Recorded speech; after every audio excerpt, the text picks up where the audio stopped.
Magandang araw mga kagulay, welcome back sa aking channel ulit. Greg Farmer nga po ulit to.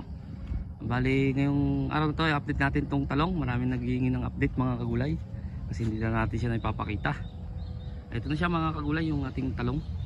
Yan, harvest natin to bukas, kasama pa rin tong ampalaya. Kasi yun nga, 4 days 3 days ang pagitan para mapalabas nga natin yung twice a week nga mag-harvest mga kagulay. Pakita rin natin yung mga bunga mga kagulay. Yan. Bali ito'y pangalawang harvest na mga kagulay.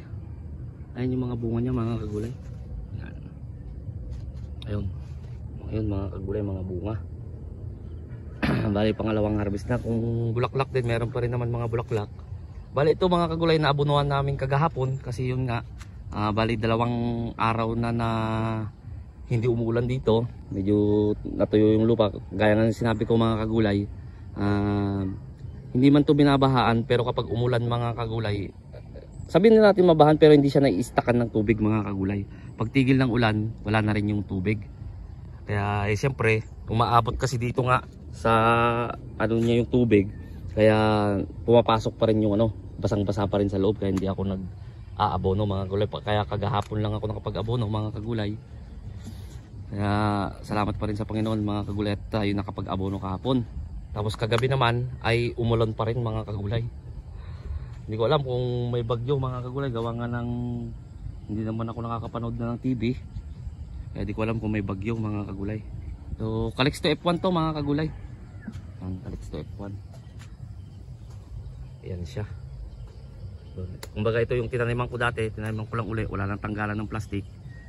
Pero yung kalahati na nga lang, gawa nga ng ampalaya yung itong kalahati niya. Yan siya mga kagulay. Kasi may naghahanap ng update dito. Kaya ginawa ko rin siya ng mga kagulay, ng video. Ayan yung niya, bunga niya mga kagulay. Yan. Yung mga iba wala pa rin makukuha mga kagulay. Ito yung mga nahuling mga hinulip. Kasi ngayon nung tinanim nga ito mga kagulay, talagang walang tigil ang ulan. Marami talagang namatay mga kagulay. Kaya hindi pa rin talaga 100% na nakukuha ng lahat. Ayan siya. Mga bunga niya mga kagulay. Ayan. Ayan. Ayan ang mga bunga ng ating talong. Calixto F1. Ayan siya. Ayan. Kaya pa yung asawa ko nandun, nagtatanggal ng mga kasi tuwing umaga namin ito tinatanggalan mga kagulay. Hindi naman kasi may iwasan na may uod, gawa nga ng umuulan-ulan, hindi naman tayo makapag-spray na makapag-spray. Kaya ang ginagawa na lang namin na diskarte ng asawa ko ay tuwing umaga tinatanggalan namin ng uod, yung may bunga, yung bunga na may uod mga kagulay, para kahit hindi tayo makapag-spray, at least nababawasan yung yung pumasok na mga kagulay. Fruit and shoot borer, kasi may mga talbos din. Hindi naman karamihan sa talbos, sa bunga meron pa rin mga kagulay. Kaya nga hindi tayo makapag-spray ng talaga. Minsan nakakapag-spray tapos wala pang 30 minutes uulanin na naman. Kaya gumagamit na rin ako ng sticker mga kagulay, yung joystick. Yung ginagamit kong sticker, joystick mga kagulay. Ayun yung tinatanggal na may uod. Yan. Yan yung natanggal niya simula doon. Ayan. Sama pa po itong tanggal ko. Yan. Yan siya mga kagulay. Yan. Tiyatawanan ako ng asawa ko mga kagulay. Daldal daw ako ng daldal. Yan siya. Yan ang ating Calixto. Dumadami na rin ang bunga niya mga kagulay kahit papano. Kahit di naabunuan. Yan. Ayun.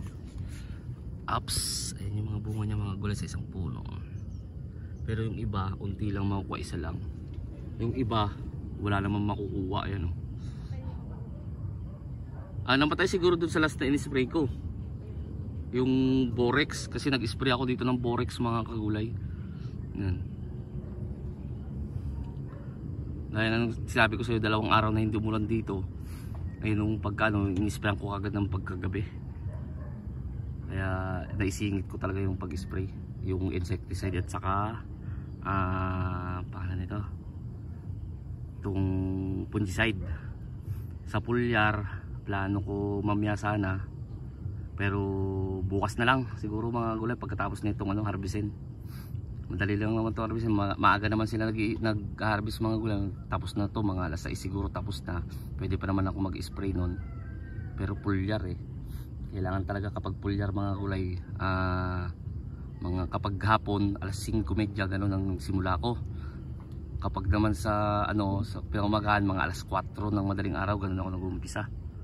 Kasi yun nga yung yung bukas pa yung stomata ng ating halaman. Ngayon kapag pulyar. Kasi hindi talaga ako naghalo. Baka may magsabi na naman ba't di pa hinalo doon sa nag-spray ako ng fungicide sa insecticide. Hindi talaga ako naghalo mga kagulay. Pwede kong, ang ginagawa ko, hinalo ko yung insecticide, fungicide. Tapos insecticide, pulyar. Ganun ang ginagawa ko. Pero kapag fungicide tapos pulyar mga kagulay, hindi ko siya hinahalo mga kagulay. Ganun yung ko. Ewan ko sa iba kung ganun din ang ginagawa. Pero sa akin ganun kasi mga kagulay.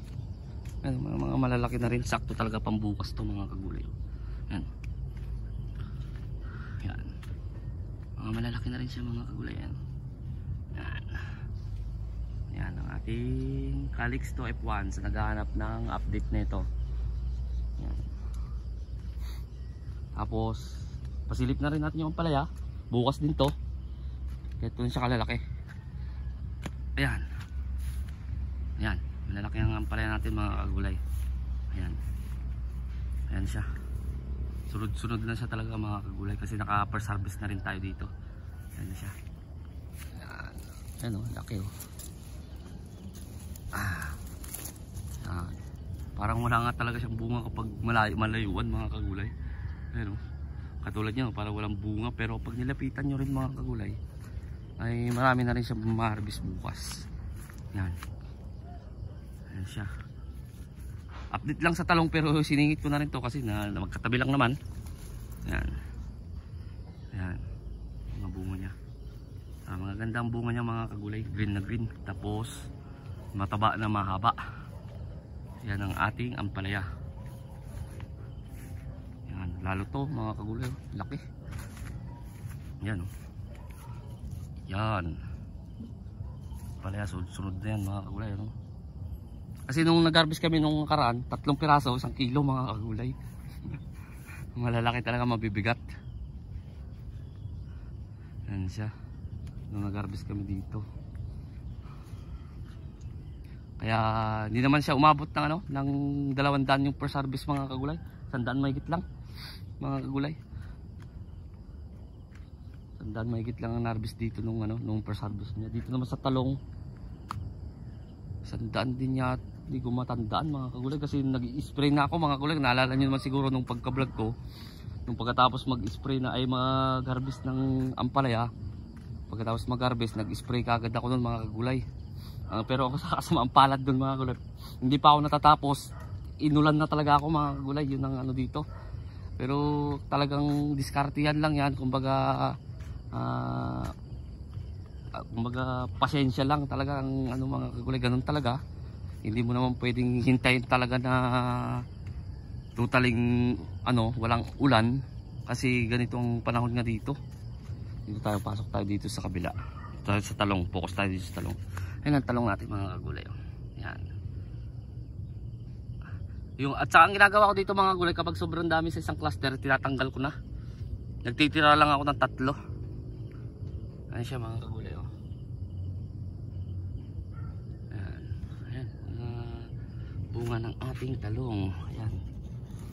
Ayan. Sana nga maka 200 na rin dito mga kagulay. Kasi lang naman to 19. Marami pa rin gawa nga nung ulan-ulan. Yung mga hindi na kinakaya ng tubig. Kahit sabihin natin hindi nag-i-stack kaso kung minsan kasi tuloy-tuloy yung ulan dito mga kagulay, kung minsan 2 oras na siyempre kahit sabi mong hindi ganong kalakasan yung galing kasi sa taas doon, medyo mataas yan ipapakita ko sa inyo mga kagulay, medyo may pababayan dito yan pataas yan kaya dito na i-stackan ay hindi na i-stackan kung kumbaga dito mapupunta.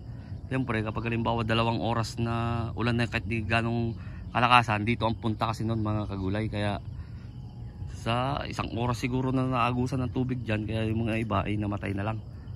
Kaya yung 1.9 na sinasabi ko sa inyo mga gulay, wala na siyang 1.9. Pero i-ano na lang natin para hindi tayo malito mga kagulay. I-ano na lang natin na 1.9 ang ano nito, ang bilang. Ayan siya. So yung mga kagulay, umaba na tong ating ano, in-update ko lang naman to. Bukas ay gagawin ko ulit ng video mga kagulay sa pag-harvest. To, kasama na to, itong talong at saka ano, ang palaya, para hindi na laki na ito mo. Tingnan mo. Fiktibo talaga yung pulyar ko Ay mga kagulay, laki oh. Haba. Hindi kasi wala ako ng camera.